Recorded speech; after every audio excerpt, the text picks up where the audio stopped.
Allez, on se retrouve pour notre premier chapitre de chimie, donc détermination de la composition du système initial à l'aide de grandeurs physiques.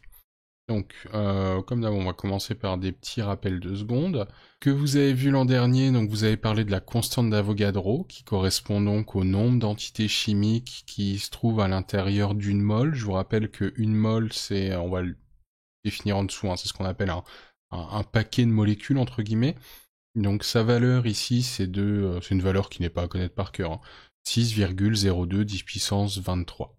Donc en fait, ça signifie que à l'intérieur d'un paquet d'entités chimiques, vous avez 6,02, c'est 10 puissance 23 molécules ou entités chimiques. C'est un nombre qui a été choisi aléatoirement, j'ai envie de dire. C'est une référence qu'on a choisie. Historiquement, ça correspondait au nombre d'atomes de carbone à l'intérieur de 12 grammes de carbone. C'était un choix qu'on avait fait. Alors donc la quantité de matière, c'est une grandeur que vous avez définie l'an dernier en seconde, que c'est le petit n, ok, on le note ça petit n, et donc l'unité d'une quantité de matière, c'est en mol. Ça correspond donc au nombre de moles dans un échantillon.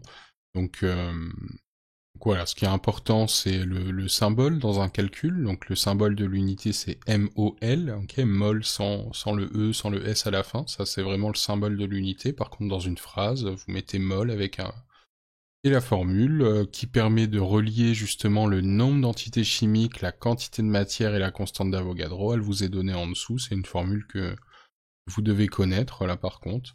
Donc voilà, après c'est une formule qui se retrouve avec une règle de proportionnalité. Hein. Je sais que une mole correspond à 6,02 10 puissance 23 entités chimiques. Euh, donc voilà, si j'ai un nombre d'entités chimiques différents, je vais pouvoir calculer un nombre de moles différents. En soi, on s'en sert assez peu de cette formule, mais il faut quand même la connaître. Alors, c'est là on rentre dans les choses qui sont importantes, donc la masse molaire atomique. Donc chaque élément chimique, pareil, vous l'avez vu l'an dernier, possède une masse différente, parce que vous le savez que dans le noyau des atomes, on n'a pas forcément le même nombre de nucléons, c'est même différent pour chaque atome, hein. Et donc les atomes vont avoir une masse, chaque atome va avoir une masse qui est différente. Donc nous, ce qu'on aimerait bien savoir, c'est à quelle masse correspond une mole d'un élément chimique, une mole d'un atome. Et donc on définit ce qu'on appelle une masse molaire atomique qui va pouvoir nous donner cette information. Ici, on peut voir que l'hydrogène possède une masse molaire de 1 gramme par mol. Ça veut dire que une mole d'hydrogène va peser 1 gramme. Le carbone c'est 12, l'oxygène c'est 16, le sodium par exemple c'est 23. C'est des valeurs, on va le voir après, qu'on retrouve dans le tableau périodique, qui sont pas à connaître par cœur non plus, hein, ça sera toujours donné en exercice. Donc voilà, la masse molaire de l'oxygène elle est de 16 grammes par mol, ça veut dire que si je prends une mole d'oxygène, c'est-à-dire 6,02 10 puissance 23 atomes d'oxygène, eh ben j'ai une masse de 16 grammes. Donc ça c'est très important, la masse molaire va beaucoup nous servir. Et donc là on a parlé de masse molaire atomique, mais nous on travaille rarement uniquement avec des atomes, on va plutôt travailler avec des molécules ou des entités chimiques un peu plus complexes, comme des ions par exemple, des ions polyatomiques, hein. Donc la masse molaire d'une entité chimique correspond à la somme des masses molaires atomiques des atomes qui composent l'entité chimique. Bon, pour prendre un exemple, on a choisi le glucose ici, regardez la formule du glucose, C6H12O6, donc j'ai 6 atomes de carbone, 12 atomes d'hydrogène, 6 atomes d'oxygène, et ben je vais tout simplement, si je veux calculer la masse molaire de toute la molécule de glucose, je vais prendre 6 fois la masse molaire du carbone, vu que j'ai 6 atomes de carbone, 12 fois celle de l'hydrogène et 6 fois celle de l'oxygène. Donc voilà, je regarde le nombre d'atomes qui composent ma molécule et je multiplie la masse molaire atomique par le nombre d'atomes. Si on fait l'application numérique, on trouve 180 grammes par mol. Donc voilà, une mole de glucose pèse 180 grammes. Donc nous, vous savez qu'en chimie, du moment où on va commencer à travailler sur des réactions chimiques, on va plus parler en termes de masse, mais on va parler en termes de quantité de matière. Mais par contre, si je vous demande de prélever une quantité de matière de solide, eh ben, il faut savoir passer du nombre de moles, donc de la quantité de matière, à la masse pour pouvoir le peser avec une balance. Et donc c'est là qu'on va pouvoir se servir de la masse molaire moléculaire, donc il faut savoir calculer pour passer justement du nombre de moles à la masse. Et ben on a une formule pour ça, une formule qui est super importante en chimie et qui est fondamentale. Donc c'est une formule justement qui permet de passer de la masse à la quantité de matière, et pour ça on doit multiplier par la masse molaire. Donc la masse est égale à la quantité de matière fois la masse molaire. C'est toujours pareil, hein, ça se retrouve avec des tableaux de proportionnalité, il faut connaître cette formule, celle-là il faut la connaître par cœur.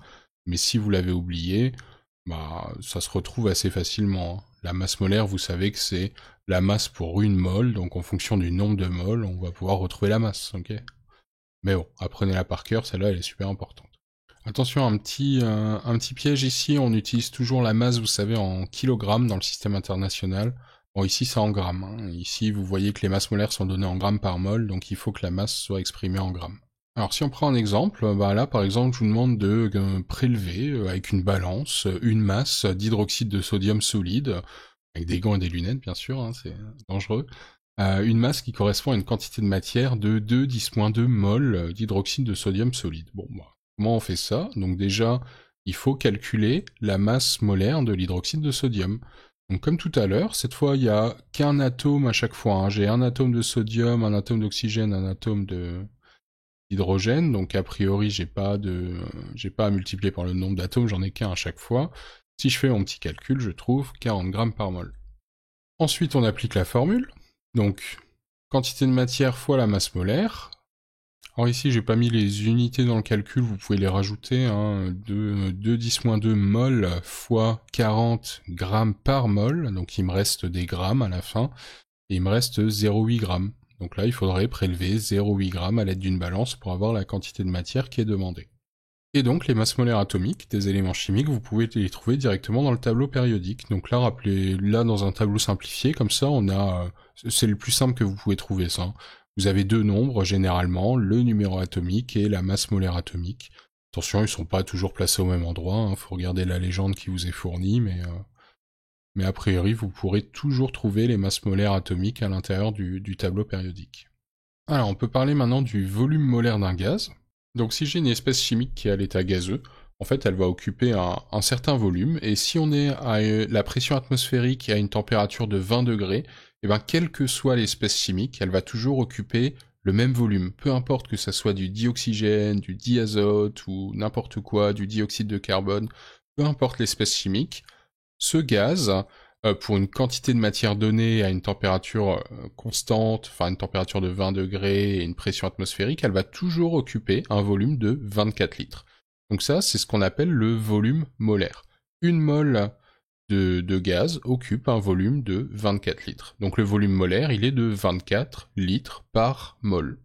Donc ici un exemple, si je vous donne un récipient de volume égal à 500 ml et il est rempli de diazote gazeux à la température de 20 degrés et à la pression atmosphérique, à quelle quantité de matière ça correspond? Et bien ici, on applique sa formule, on isole la quantité de matière, ça me donne V divisé par le volume molaire.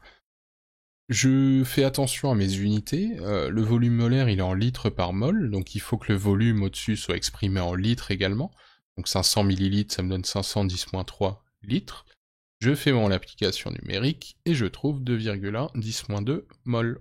Donc là, regardez, dans l'exemple, j'ai pris du diazote, mais je vous ai dit, hein, j'aurais pu prendre dioxygène, dioxyde de carbone, ça aurait été exactement le même calcul. Vous voyez qu'il n'y a pas de masse molaire ici qui rentre en jeu, c'est vraiment le même volume qui est occupé à chaque fois pour quel que soit le gaz. Alors, on continue sur les formules. La concentration en quantité de matière. Bon, bah, l'an dernier, vous avez parlé de la concentration en masse, que vous aviez noté Cm normalement, ou petit t à la rigueur. Nous, on utilisera plus la notation Cm. Donc ça correspondait, rappelez-vous, à la masse de soluté qui était contenue dans la solution, dans un certain volume de solution. Bah, là, c'est la même chose, hein. C'est juste que c'est plus la masse de soluté, mais c'est la quantité de matière de soluté qui est présente dans un certain volume de solution. Donc la formule, c'est petit n divisé par le volume de la solution. Dans le système international, ça s'exprime en mol par mètre cube, mais vous savez que en fait, on utilisera quasiment jamais cette unité. On ne travaille pas sur des mètres cubes de solution au lycée, on va plutôt travailler sur des litres, voire des millilitres. Donc nous, généralement, l'unité qu'on va utiliser, c'est des moles par litre. Ok ? Faut savoir convertir les mètres cubes en litres. Hein. Vous savez qu'un mètre cube, c'est 1000 litres. Bon, généralement, on utilisera plus l'unité mol par litre. Et est-ce qu'on peut pas faire un lien, justement, entre la concentration en quantité de matière, ou concentration molaire, on l'appelle aussi, et la concentration massique que vous avez vue l'an dernier? Eh ben, si, c'est justement assez pratique de savoir passer de l'un à l'autre. Vous avez la formule qu'on a vue tout à l'heure, m est égal à petit n fois grand M. Eh ben, si vous divisez par le volume de solution de chaque côté du signe égal, regardez ce qu'on observe, on a m divisé par v et n divisé par v. Donc en fait, on a la concentration massique à gauche, Cm, et à droite du signe égal, je retrouve la concentration molaire, N divisé par V. Et donc on a une formule qui permet de relier la concentration massique à la concentration en quantité de matière, et il faut simplement multiplier par la masse molaire de l'entité chimique en question. Donc ça c'est assez pratique de... En fait, ça vous fait gagner beaucoup de temps si vous arrivez à retrouver cette formule rapidement, parce que vous verrez en exo, sinon vous êtes obligé de calculer la masse, ensuite de calculer la quantité de matière, ensuite de refaire un troisième calcul, alors que là vous pouvez tout faire en un seul calcul. Donc voilà, on a fini pour la partie formule, mais en fait c'est fondamental de connaître toutes vos formules en chimie et de savoir calculer une masse, quantité de matière, une concentration, et de savoir jongler avec tout ça, parce que vous allez faire ça pendant 2 ans, donc c'est absolument fondamental de connaître toutes ces formules. Alors maintenant, on va parler un petit peu de la notion d'absorbance d'une solution colorée. Et ben, ça tombe bien, parce qu'au chapitre précédent, on a parlé de synthèse soustractive. Et ben en fait, on va pouvoir analyser une solution colorée, hein, en utilisant la notion justement d'absorbance, et en sachant que, on se rappelle, hein, ce qu'on a fait le chapitre précédent, qu'une solution colorée, ou en tout cas une espèce colorée, va présenter un maximum d'absorption pour sa couleur complémentaire. Donc là, ce qu'on va faire, regardez le schéma qui vous est fourni. J'ai une petite cuve qui contient une solution que j'aimerais analyser. Je vais envoyer de la lumière blanche à travers cette cuve. Vous savez que, à travers cette solution plutôt, vous savez que la solution va absorber une partie des radiations, hein, dans sa couleur complémentaire, et ensuite je vais disperser la lumière en sortie, et je vais voir quelles sont les couleurs qui ont été absorbées. Et du coup, je vais pouvoir mesurer les couleurs qui ont été transmises et en déduire celles qui ont été absorbées. Alors par exemple, une solution de permanganate de potassium. Regardez la couleur de ma solution, elle est violette, magenta, on va dire, ok. Et si je trace ce qui est à droite, c'est ce qu'on appelle le spectre d'absorbance. Donc ici, j'ai tracé le spectre UV visible, on appelle ça également, parce qu'il y a une partie dans l'UV, mais on est principalement dans le visible. Regardez, entre 400 et, ici 700 nanomètres. Et on peut voir qu'on a une absorbance qui est maximale dans le vert. Est-ce que c'est logique? La solution de permanganate de potassium, elle est magenta. Sa couleur complémentaire, vous pouvez regarder le cercle chromatique qui vous est fourni. Le magenta, il est en bas. La couleur complémentaire, c'est celle qui est opposée dans le cercle chromatique. Et c'est bien du vert. Donc, elle présente bien un maximum d'absorbance au niveau de sa couleur complémentaire. Donc, juste en observant le spectre, en fait, vous, ce que vous devez faire, c'est observer le spectre, voir que ça absorbe au maximum dans le vert, on regarde le cercle chromatique, on va chercher la couleur qui est en face, et on voit que la solution, elle est magenta. Donc ça, vous devez absolument savoir faire cette petite démarche, on s'entraînera à le faire, évidemment. Alors, pourquoi on fait tout ça?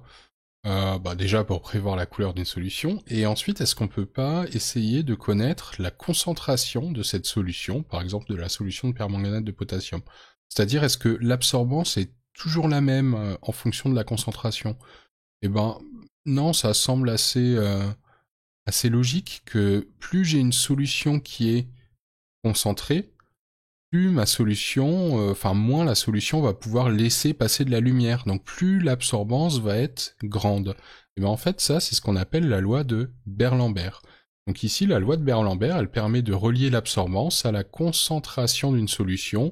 Et les petits indices lambda que vous voyez, c'est juste pour signifier que c'est pour une longueur d'onde donnée. Okay, parce que la valeur du petit epsilon là que vous voyez dans la formule, elle va changer en fonction de la longueur d'onde. Mais on va pas trop s'occuper de ça, nous on travaillera toujours pour une longueur d'onde donnée quand on utilisera la loi de Beer-Lambert.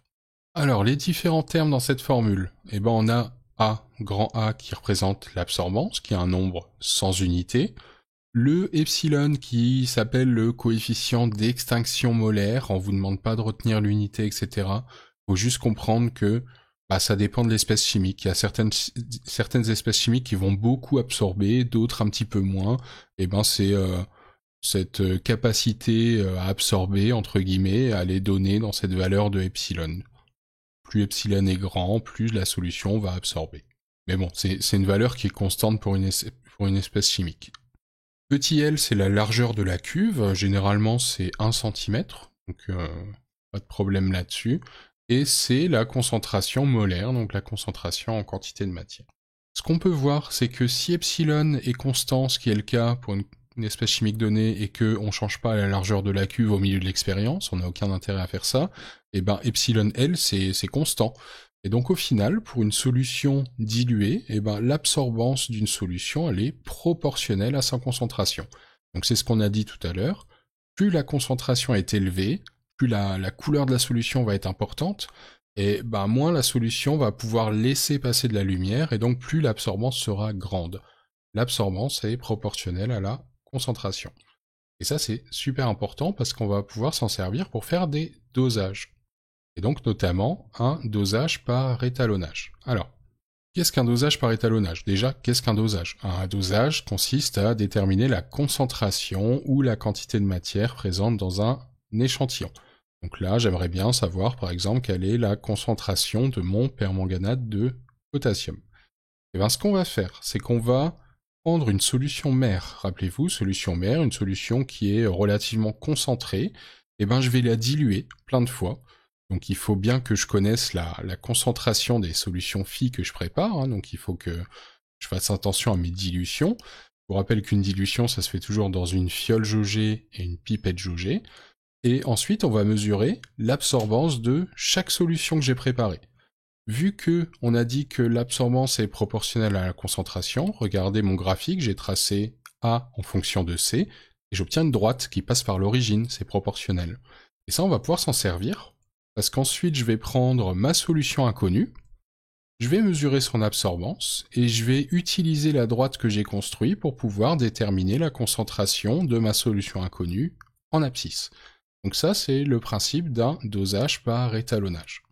Donc voilà, la méthode, on prend une concentration mère de solution connue, on la dilue, on mesure l'absorbance de toutes les solutions diluées, on trace la droite, et on s'aide de cette droite pour déterminer la concentration d'une solution inconnue. Et enfin, pour finir, comment faire pour...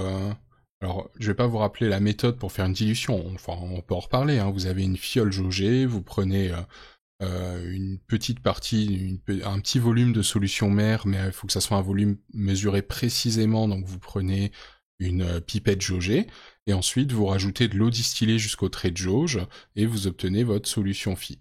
Mais il faut bien connaître les concentrations des solutions phi pour tracer la droite d'étalonnage. Donc pour ça, vous avez vu une formule l'an dernier, et vous aviez utilisé les concentrations massiques. Et ben ici, on va utiliser les concentrations molaires, mais c'est la même chose. Ce qui est important de retenir, c'est que entre la solution phi et la solution mère, eh ben, la quantité de matière en permanganate, elle est identique. On a juste rajouté de l'eau. Donc en soi, le nombre de molécules de permanganate est toujours le même. Du coup, la quantité de matière en permanganate dans la solution phi est égale à celle dans la solution mère. Je prends l'exemple du permanganate, mais c'est vrai pour tout, évidemment. Et vous savez, d'après les formules qu'on a vues tout à l'heure, C était égal à N sur V, donc N vaut C fois V. Et j'obtiens cette belle formule pour la dilution qu'il faut connaître, ou en tout cas savoir retrouver rapidement, afin de pouvoir calculer les concentrations des solutions phi et de tracer sa droite d'étalonnage. Voilà, allez, à bientôt.